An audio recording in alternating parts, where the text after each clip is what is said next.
And good morning, I think, at you. I don't know why I always feel like I'm not doing this right, but here we are, I believe. It be March, good God, 3rd, March 3rd. It's a Tuesday. And that means Susan is on the line, I think. There's a little bit of a pause. Hello? I am. Well, I have to unmute myself. Yes, I know you do. Even when you're on, I sometimes want you to mute yourself. I'm sorry. No, that's okay. I mean, I'm a living human being. You breathe. I breathe. Yes, very annoying breathing. Other people's breathing. So, good God in heaven, here we are.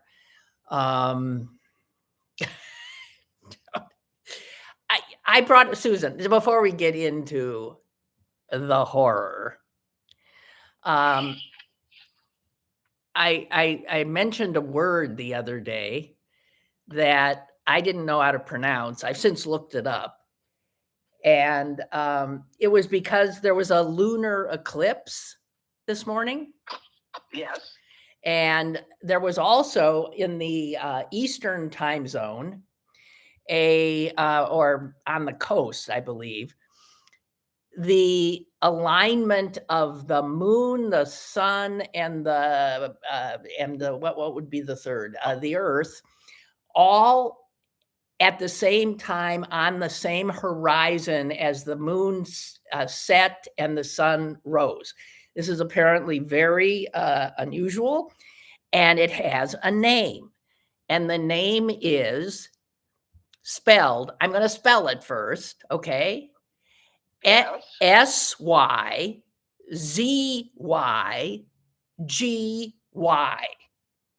Not a vowel to be found except those Y's. Syzygy? So, right. That's hard to say. Syzygy. Even, exactly. Syzygy. Syzygy. That's hard to say with old teeth. It's hard to say with new teeth, I think. I think it's really hard to say. Syzygy. But anyway, so some people saw a syzygy today. Here it was cloudy. It was a full moon at 2 a.m. because I was up and saw it. But anyway, so syzygy, and I would have left it, but I got an email from my friend Pat. You know Pat. And she said, having listened to the show yesterday and my mention of syzygy, that she actually used it as a password once. Not that she does anymore, but that's a good one. That is a good one. Not anymore. Syzygy. So how did you pronounce it that you pronounced it wrong? Oh, I didn't know. I didn't even take I didn't know. I don't think I pronounced it at all. All words that have that sort of no vowel. Well, like synergy or something. I mean, that's the way they're accented. So I would just go that way. So you start with SYZYGY. Syzygy. Syzygy. Okay, if and you never know when I might bump into such a thing and having to. I'll have that one. I did appreciate the moon last night. However, I was driving back from my son's house, and just this huge, one of those. I think it was a blood moon. Blood moon? Just huge. I think it was a blood moon. It moved because it was just, looked to be about 3 times its normal size. Yeah. Just straight ahead of me. And, it was, and I'm in the Midwest in the winter, it's very nice when as you noted, to have the skies clear so that you can take in some of this beauty because it's so relentlessly gray at this time of the year. But well, the reason I enjoyed that. Yeah, the reason I maybe even woke up at 2 a.m. And or saw the moon myself was I have the bathroom next to my bedroom has four very small, 1, 2, 3, 4 skylights, just tiny little things. And I woke up because the bathroom door was open and it looked like there was a Klieg light lit up in my bathroom. I could see the bathroom was like, boo. And I thought, what the heck? It was that moon. So I got up and looked at it. It was just huge. Moonlight can be extremely bright, can light up a room and wake someone up.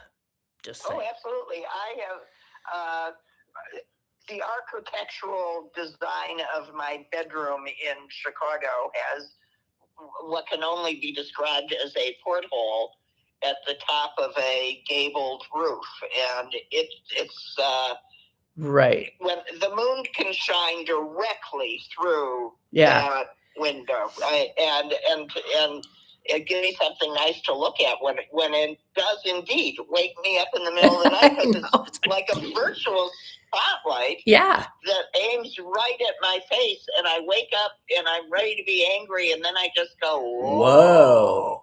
And I tried to take pictures of it. It doesn't photograph, nothing. No. So anyway, syzygy. It is the alignment of 3 celestial bodies. So it doesn't have to, you could have a syzygy with planets, with, other stuff, but just, that's your word of the day. Say it 3 times and give yourself a pat on the back. All right. I'll remember that for spelling bee. Not that I think it'll come up. No, that'd be a roughie. I'm sure it does, though. Why wouldn't it come up? Well, it would just be a weird combination of letters for them to give, but then there'd only be 5 words, and that would be that. So. So. Yeah. So another day, another war. You know what I was thinking when I was awakened by the moon and then couldn't get back to sleep? I was thinking, I'm so old. I totally remember the United States with its CIA mucking around in the nation of Iran. And it ended up with the Shah having to run for his life. Yeah, I remember that too. And the beginning of the Islamic Republic. When do we ever learn? Name me. I thought of one time in my lifetime that the United States went into the Middle East and got out quickly and actually accomplished what the intent was. I thought of one. And that happened during George H.W. Bush, that presidency. And he went in and stopped or pushed back Saddam Hussein from going into, I'm remembering, Kuwait. I don't know. Okay. And it was very quick.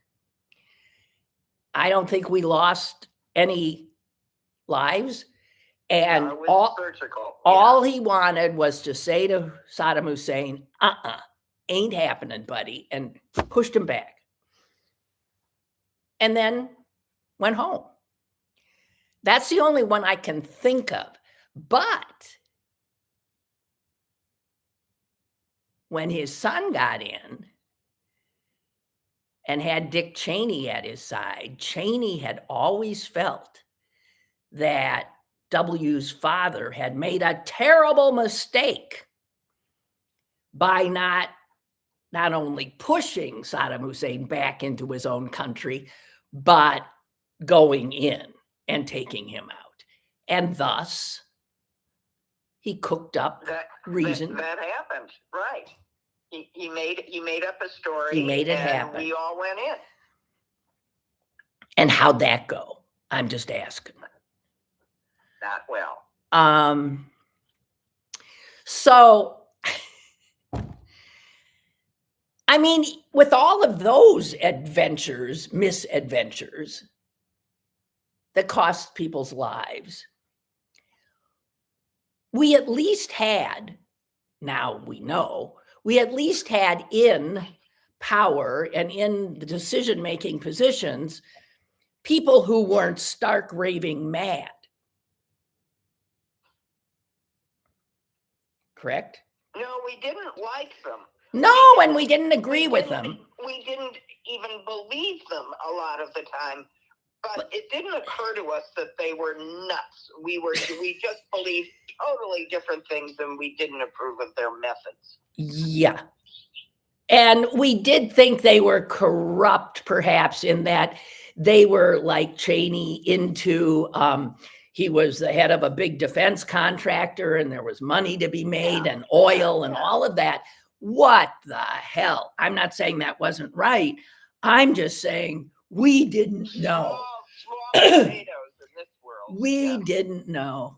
I was talking to our brother the other night and he said, man, I think of all the things that we used to get so upset about and went crazy and thought it, was it meant the end of life as we knew it. And he said, and there's not a one of those things that would even ruffle a feather today. Well, and I'll say this, it's taken a very long time for the stock market to care about this. I've been watching for a year, as no matter what that idiot did, the market just kept going up. Well, today so far it's down 1,000, 1,100. Well, I know it's down, but that's because of the oil stuff more than anything, right? That's because of oil and the Straits of Hormuz. And yeah, but no, Wall Street, God, talk about a bunch of people I'd like to kill. Okay, never mind. Syzygy.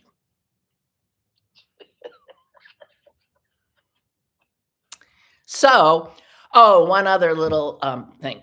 You know how the UN works, or doesn't, but the way the UN is set up, there is a General Assembly, all the countries belong. Then there's the Security Council, which has, I forget how many seats on it, but 6 or 7 of those seats are permanent seats held by the big countries.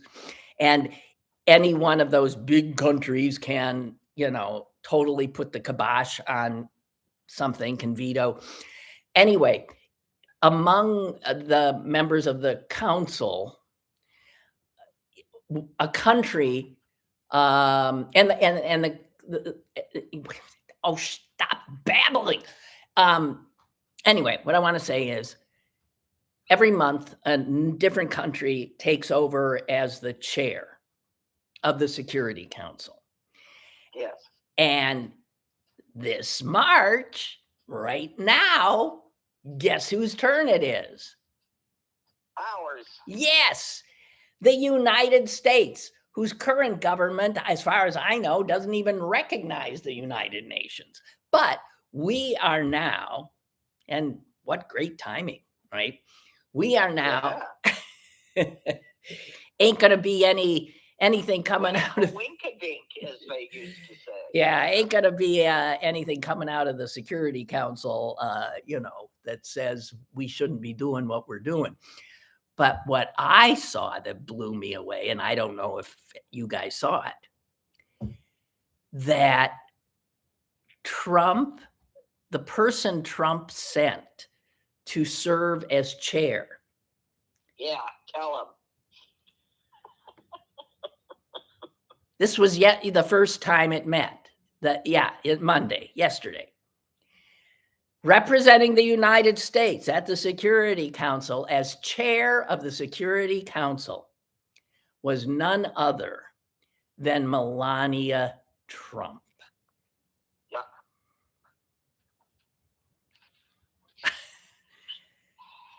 Jesus H. All right, just had to put it in there. Just taking a star turn. I read that and I gasped, and then I promptly put it on in the part of my brain where I just snapped the lid shut. I wasn't going to look at that again. So I don't know. I don't know if it was covered and, like what if counts as news now, it covered it or whatever. I don't know. What counts as news now is whether the Jim Carrey that showed up at the César Awards was actually Jim Carrey or a body double, because he has apparently had so much work done on his face that nobody recognized. Who? What? Jim Carrey? Jim Carrey, an actor. I mean, this is what the news is about these days. It's like. Oh yeah. But speaking of those awards, did you see? Okay, and then I'll stop. The Tourette's thing? No, not the Tourette's thing. Did you see Demi Moore? No. Look her up. Look up Demi Moore at the SAG Awards, at the Actors Awards.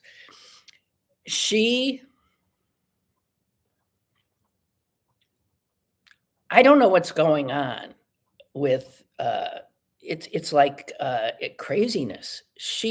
This woman who was so beautiful,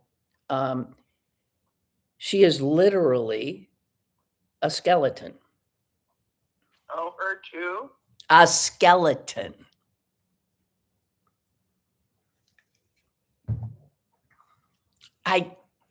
How can they think that looks?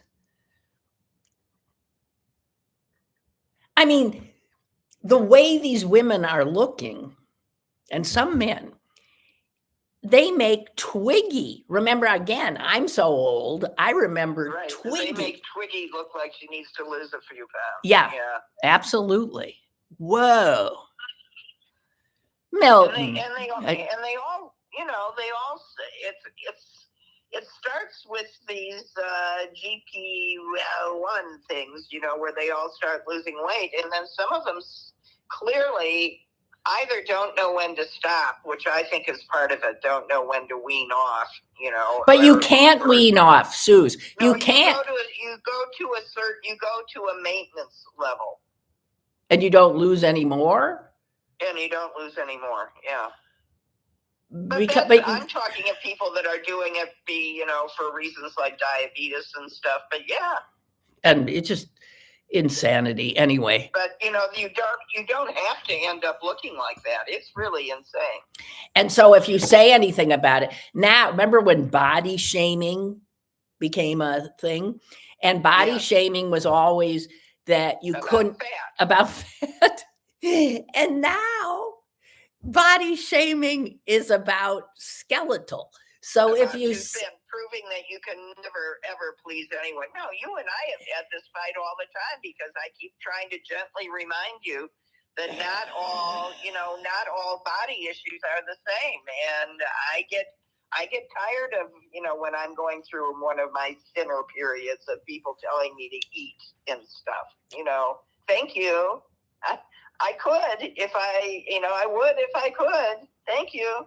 Yeah. And I do think that's, in the case of, what's her name? The daughter of the... Kelly Osbourne. Oh, my God, in heaven. Kelly Osbourne, who really looks older than her mother, and like she's... And her mother looks horrible, because her mother had her lips done. Her mother looks like a human being hanging off a pair of lips. Let's just be honest. Okay, that's right. That's what she looks like, walking lips. Oh, my God, in heaven. Okay, so we have been informed by Milton who's not into this conversation about, he says the Yeah, United that's, Nations yeah. Security Council consists of 15 members, 5 permanent, okay, and 10 rotating. And the permanent members are the United States, China, effing Russia, the UK, and France. But you know, that list is so out of date for, you know, those were when the UN was created right after World War II, those were the countries that made sense, I guess, to have, but not necessarily the case anymore. Yeah. Okay. So I don't know that I want to get into the horror yet. Which horror? Which It's election day. Who do you think is going to win? Well, what do I know? But I think Tallarico or whatever his name. Yeah, is no. win. I think Tallarico is going to win, I mean, only the Democrats would take 2 superstar politicians and pit them against each other. Well, but that was their doing. Both of those superstars wanted this, and they wouldn't, you know, I don't know. It's a mistake. I have said that I think if I had a vote, I would vote for Tallarico only because I'd be looking toward the general election, because I don't think she'd have a chance. I think he would. I mean, if a Democrat is going to win in Texas, it's got to be a man. Not only a man, a minister, white, it's a whole thing. But I mean, I've been thinking about that, you know, like, forget it, girls. There's absolutely no way that, you know, we can even think about putting a woman in the White House, you know, for decades, because it's too important to simply get our side elected, and we can't risk it on a girl. And just saying that, you know, makes me so angry, you know, that to the extent to which clearly the majority of people in this country will not vote for a woman, including women. I don't think it's a majority, but it's a lot. It's something. I mean, what blows me away is how countries it shows the lies we tell ourselves, that we are somehow the most progressive country and we're the ones always leading in terms of, you know, civil rights. And what bullshit. When you look at the countries that have had women at the head, it's countries, I can't get over Mexico, you know, Machoville. And not only is that a woman, but it's a Jew. We can't, forget it. No Jew's going to be the president. And a woman, a Jewish woman? Are you kidding me? Let's make her a lesbian while we're at it and throw in, I don't know what. God almighty. And then Muslim nations have had women leaders. Muslim nations. Yeah, it's simply not to be considered here. And you know, I don't know. I don't think it's an exaggeration to say that we are simply disqualifying the most able leaders available in our country by refusing to consider any woman. And you know, if anybody that ever again tries to suggest that a woman is temperamentally unsuited, all we have to do is point at any number of men in the current administration. I mean, listening to Rubio this morning screaming about you know anybody questioning why we would bomb Iran the way we're bombing Iran, and then it slips out, oh, we bombed Iran because Israel was going to do it. And so we did it first. That's literally what he said. We knew they were going to do it. So that's what he said this morning. And I just want to know, you tell me that the group of people who in their daily lives just model executive ability by having to simultaneously handle more universes than most people, that's how you describe what women do. Their lives are a masterclass in executive ability. But okay, no, I'm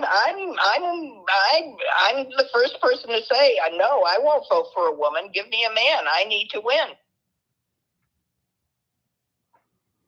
I'm hearing you, Suze. I'm hearing you. Speaking of men in important positions, and speaking of the war that we have created out of, we know that Iran is one of the countries that is at the bottom of an awful lot of terrorist stuff going on around the world. That's a given. And because we attack them, the true danger now is that there will be terrorist attacks again on American targets here and or abroad, whatever. And in fact, that the thing in the shooting at the bar in Austin has already said that this guy was perhaps there was a link to this war. So do you know who's in charge in our amazing Department of Homeland Security? Who's in? I know, Christy, no. Do you know who is in charge of the department that deals with specifically this terror attacks to be, counter-terror? Who's in charge of counter-terrorism in our country? Well, counter-terrorism is supposed to be, what's her name? No. Tulsi Gabbard, no. Oh, is it Christy? No, but this is listen, everything is under Homeland Security. Yeah, it's Christy Nome, because we're talking about who's responsible. Homeland Security, yeah. So, Christy Nome. Yeah. The guy, of course, it's a man. The man who is in charge is named Thomas Fugate, F-U, indeed, G-A-T-E. Fugate. If you want to look him up, go for it. He graduated. Well, if he's working for her, he is by definition reprehensible. That's who she hired. Well, I think he was Trump's pick. If you, same thing. Yeah. He graduated from college a year ago. When he was given the job, he was 22 years old. He has since been had a birthday rather recently. So he is now 23 years old.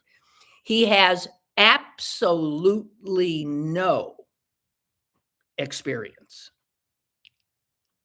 in counterterrorism.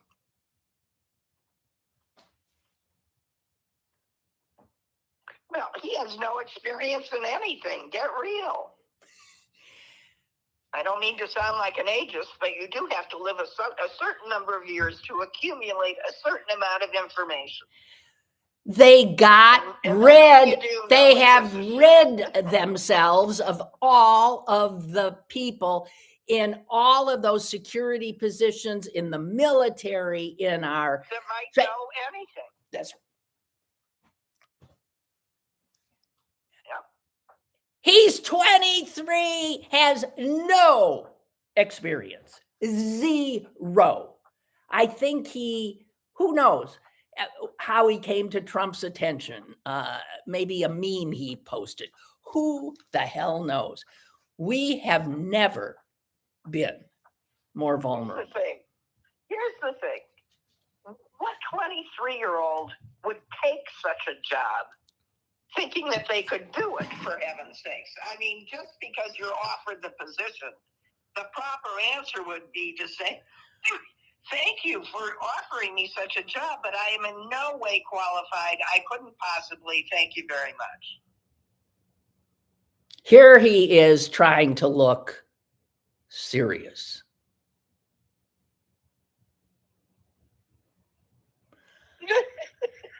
I like the eyebrow. That's serious? Or is that his come hither? I have not a clue. Hey. Oh, he is right. You can't make it up. Well, no, that guy, by the look of him, would never say, I'm sorry, I'm not qualified.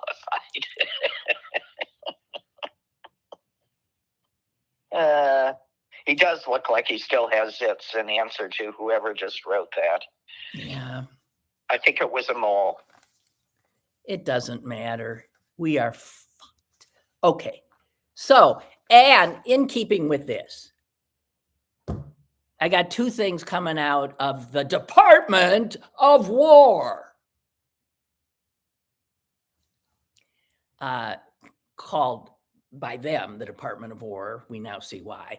But the Department of Defense is its real name. Yes, its real name, yes. Right. But no, its more accurate name is Department of War. Well, they changed the name and promptly started waging war all over the place. Yeah, because Hegseth, or Keg's Breath, as people call him, is known to, get a hard on by being called the Secretary of War, as opposed to the Secretary of Defense, which seems, sort of not as tough.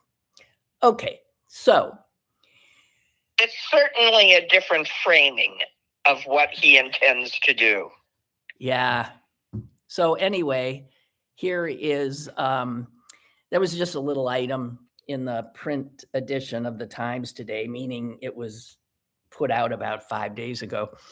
Hegseth has severed his department, the Pentagon, the military's ties with a number of universities. Listen to universities: Harvard, MIT, Princeton, Yale, Brown, Georgetown, Johns Hopkins, Carnegie Mellon, on and on, College of William and Mary, Columbia, blah, blah, blah, on and on and on. And who's going to do the research? It's like they weren't giving those schools money for, to buy, like dorms with. That was doing important research. I know. But for Susan, the Department of Defense. Yes, but this, Susan, this particular thing, this is how they get into every little this is not about that. He is making it impossible for any member of the armed services, any U.S. service member, to go to a class to get a degree from those places, because he says they teach anti-American values. And for heaven's sakes. No, I'm not kidding. So it says here that currently there are, as far as the New York Times could see, there are 93, that's all, military students currently enrolled in graduate level programs and fellowships at the institutions that have been banned. And they're generally going in, they're studying international security.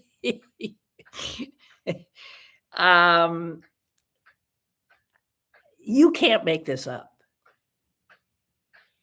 it's Well, like I who really would want do to think. torture themselves by making up this sort of stuff? This is. Well, it's like how to weaken and dumb down our government, how to dumb down the military. They would prefer that these guys go to universities like Liberty University and Hillsdale College, which of course are Christian, very right-wing Christian yes. schools. And Kegsbreth said that making this kind of decisive change will ensure that our future leaders receive a more rigorous education. Well, if the end game is to set up a Christian nationalist country, yes, I guess, yes, it would be. That's how you do it.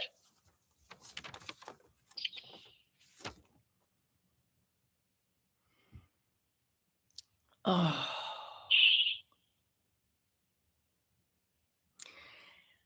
All right, and Sue's right next. I was in a pretty good mood this morning in spite of everything, but you always cure that for me. Thank you. Okay, sorry. Right next to that article in my New York Times today was an article about something else Kegsbreth has done. And you are aware of this.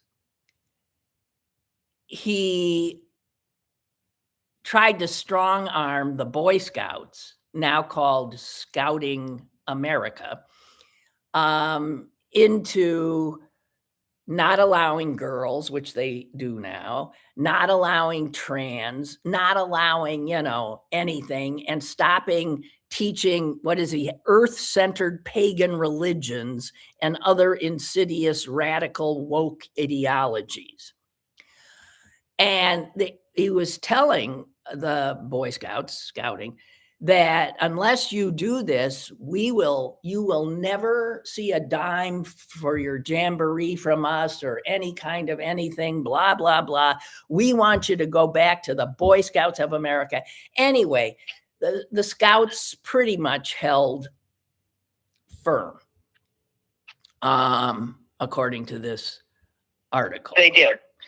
But Susan, I wanted to give you the opportunity to say what Susan sent me, a speech that her son had given this weekend in response to Kegsbreth and what he was trying to do, because her son is very active in Scouting America as a leader and with his children, and is part of a pack that was letting girls in before the national organization even allowed them. So a progressive pack.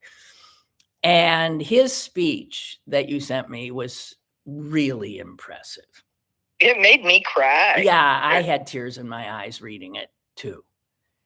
And he addressed the Scouts and he addressed their parents and just flat out said,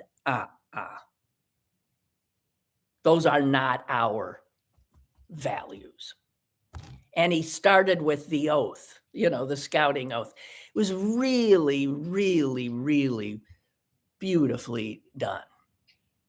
Why don't you just read it? It's not that long. I think it's a little too long. Okay. All right. I can read part of it. I don't know. I think it's a little too. You want me to read it? No, I don't want you to read it. I could. It did, however, make me cry because it was. He was speaking. It was the Blue and Gold banquet. He was speaking to a big crowded room of children and their parents, and he managed to make a tone that the children could clearly understand everything he was talking about, and his discussion about the difference between what is moral and what is ethical put in a way that children could understand. Well, yeah. Do you think Donald Trump would understand that. I mean, I was blown away by how the high level at which he was speaking to these kids about, what's the difference between ethics and morals? Because if you ask me, I'd be like, and he didn't, whatever. And it reminded him, and it's one of my favorite stories from his childhood. And he shared it when he was a little boy. Susan and her husband, being a mixed religion family, and as he says at the outset, he was baptized as a Roman Catholic, but he had a bar mitzvah. It was also we raised the kids Jewish. Yes, whatever. But you got, I'm sure for his other grandparents, he was baptized. So that's right. That's yeah, right. Of course.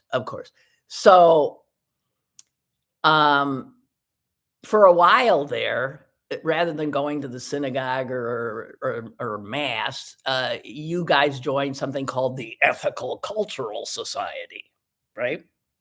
Right. We were trying to create a middle path. Right. And so poor little Arlie, we had to go to Sunday school at the Ethical Cultural Society. And one Sunday, his dad picked him up, and on the drive home said, "Well, Arlie, what did you learn in Sunday school today?" And Arlie said, "We learned deeds, not creeds." And Eric, Susan's husband, said, and what does that mean? And from the back seat, after a long pause, comes, well, the creeds, they're the bad guys.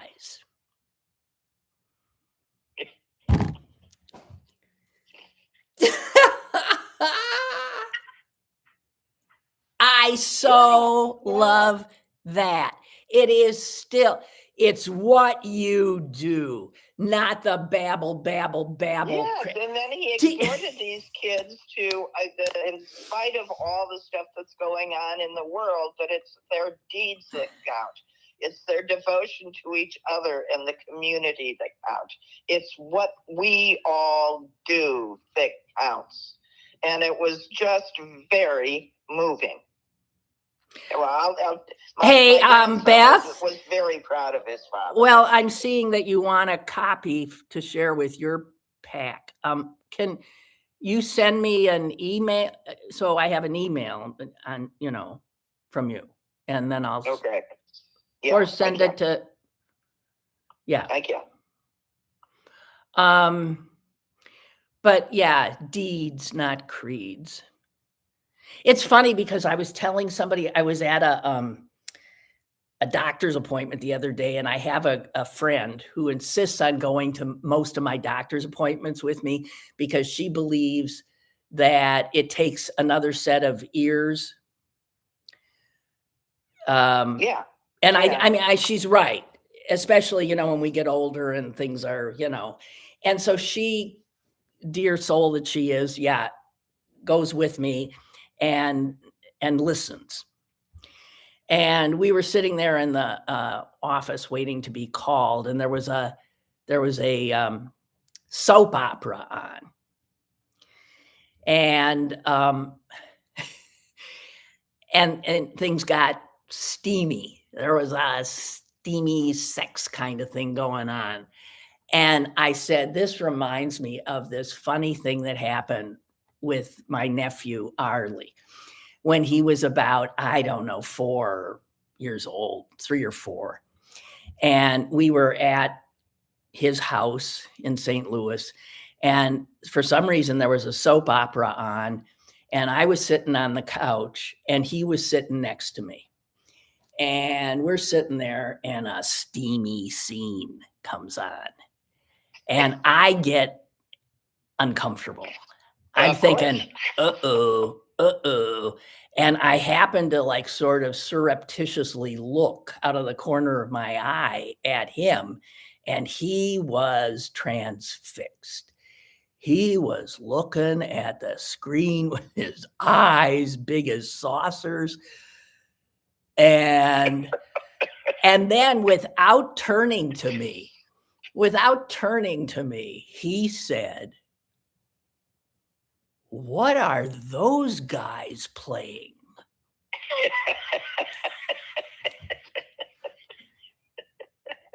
I remember.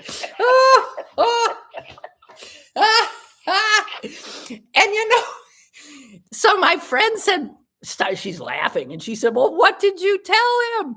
And I said, "I can't remember what I said." I was never very good at responding to questions like that. I mean, first of all, I just wanted to crack up, but I don't remember what I said. What are those guys playing? Oh, God. Out of the mouths of babes. Yeah, they're very cute. That's the principal joy of grandchildren, is getting to, hear it all again when you aren't so intensely involved. You can just sit back and laugh. Although I get in trouble, my son-in-law glares at me when I inevitably get the giggles at any misbehavior occurring at the table. Oh, Fooey. He goes, we're trying not to encourage this, Nana. Well, but that's sorry. You're doing what a grandparent does. Let me just show one other picture. When Susan was at her daughter's house recently for dinner, and she walked into the kitchen, and there found, I'm gonna find it here, Suze, and saw this. I'm gonna just I'm making it bigger here so we just see. Okay, we've turned into like two old grandmothers. Well, I'm sorry. That is effing funny. That's my grand cat. That's Olive. That's Olive. And Olive with a look of like, what? You got a problem? Yeah. What? I so love that. And that cat, by the way, Olive is a cat who, when she was very young, figured out how to flush the toilet. So that was her favorite thing to do.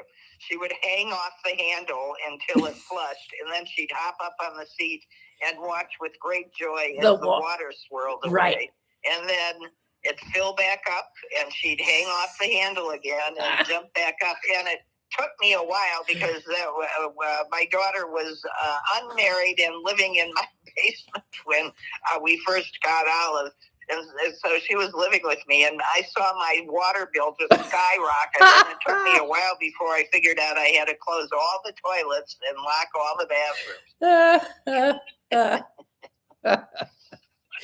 Oh, she's God. She's just a funny cat. She also dive-bombed off a second-floor loft right onto her father's belly in the middle of the night just to hear him go, oof. Oh, I bet he did more than oof. I woulda. Okay, well, listen, I got to tell you, we've only got about 10 minutes left, and we haven't really gotten into anything horrible. Isn't that good? Yeah. We're just talking like normal people? Well, yeah. Kinda. And I mean, you said that, although I'm pretty much out of material now, so I have to probably get into a little bit of the war stuff. Yeah. I think the thing that's most frightening among many is how, like, right on cue. Remember when it started, we got the impression, even though we weren't sure why, he'll be in and out, will take a few days. And every day since, the time span has gotten longer. And there was never troops on the ground, and now, well, it is mind-blowing to watch this.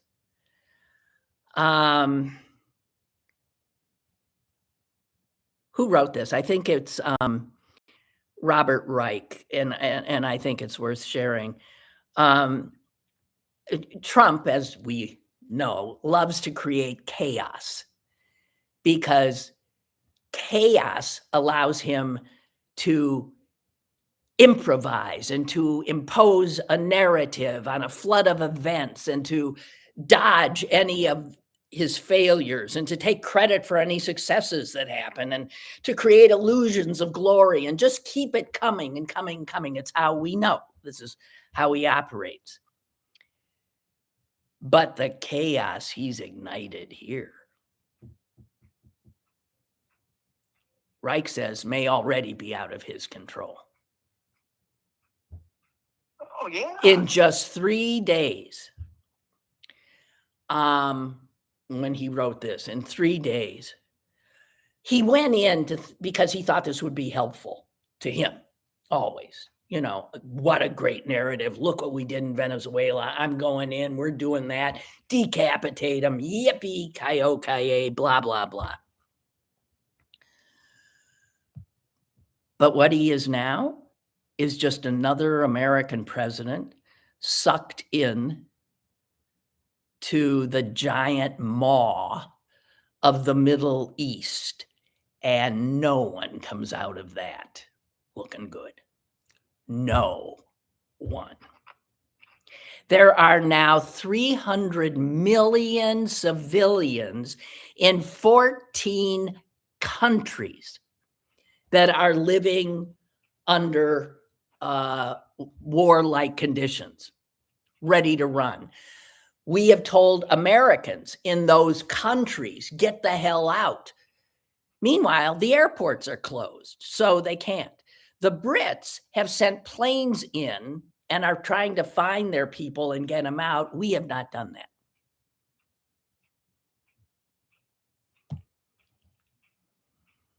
No.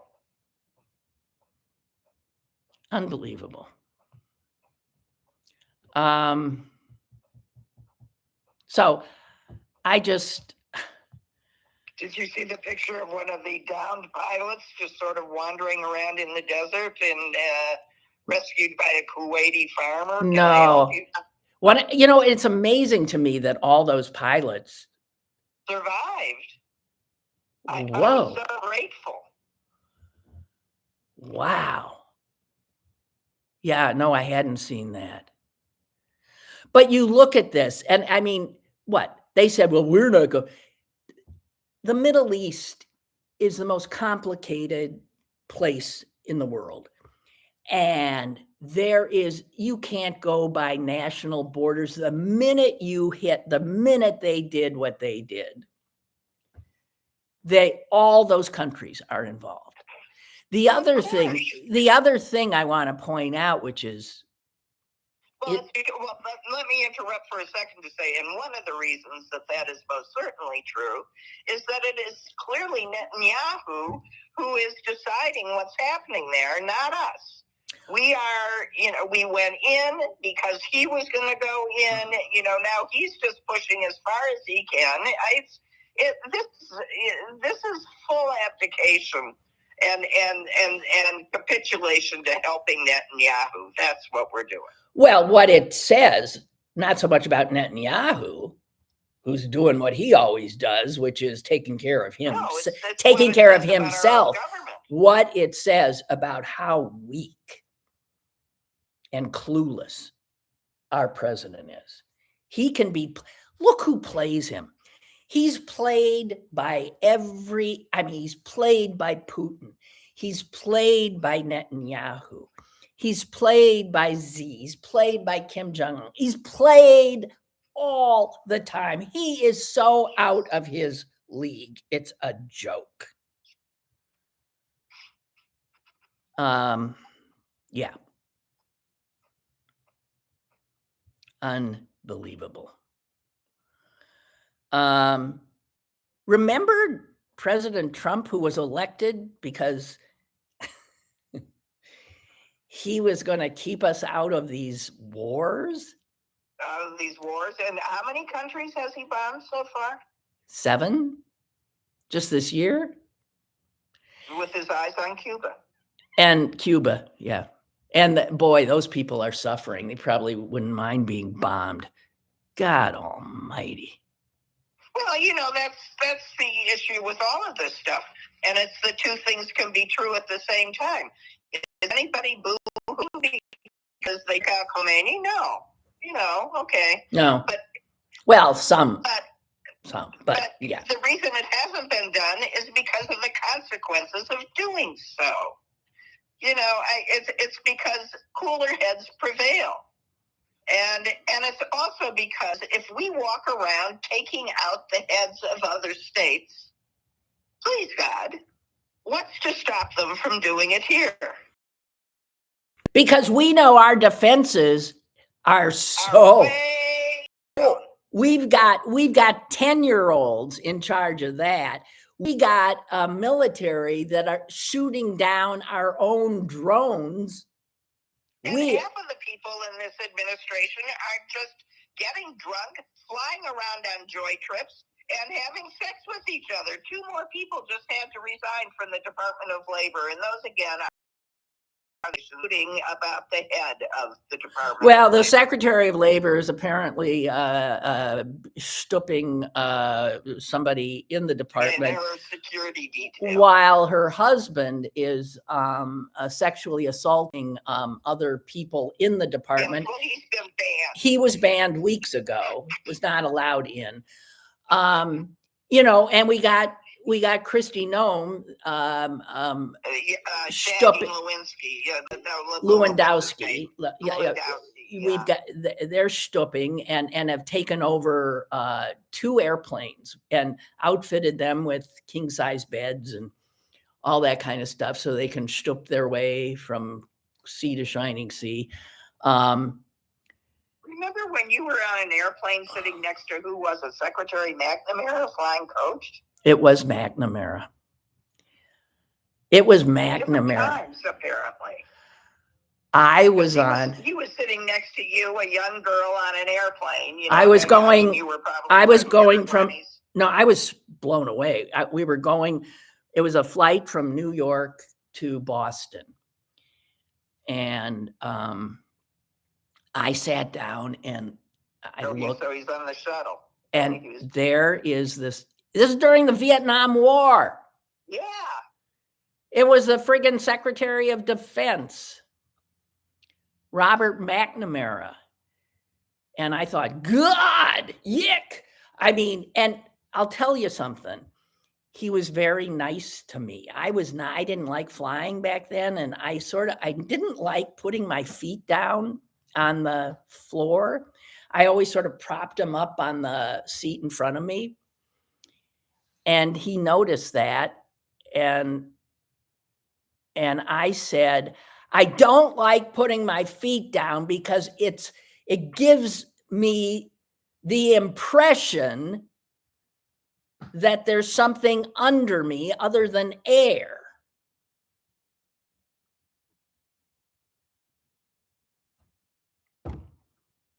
That's all I remember.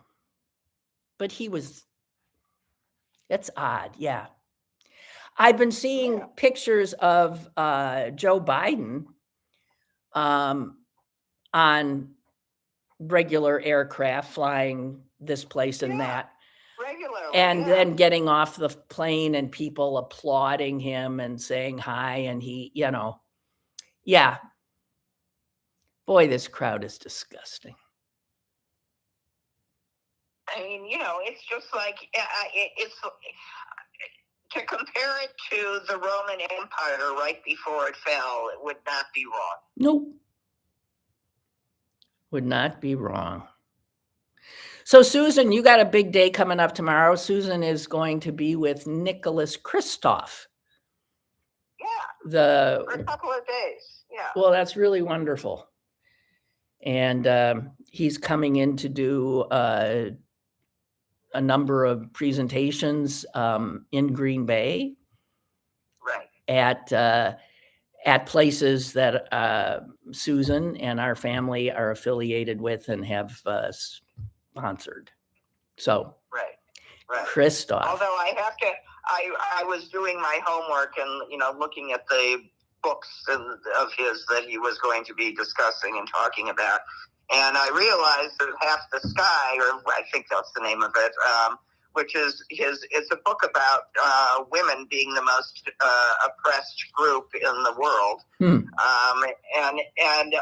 it's written with his wife. And you know me, Lynn. I'm always just on the verge of wanting to, axe murder anybody because I've just got no tolerance for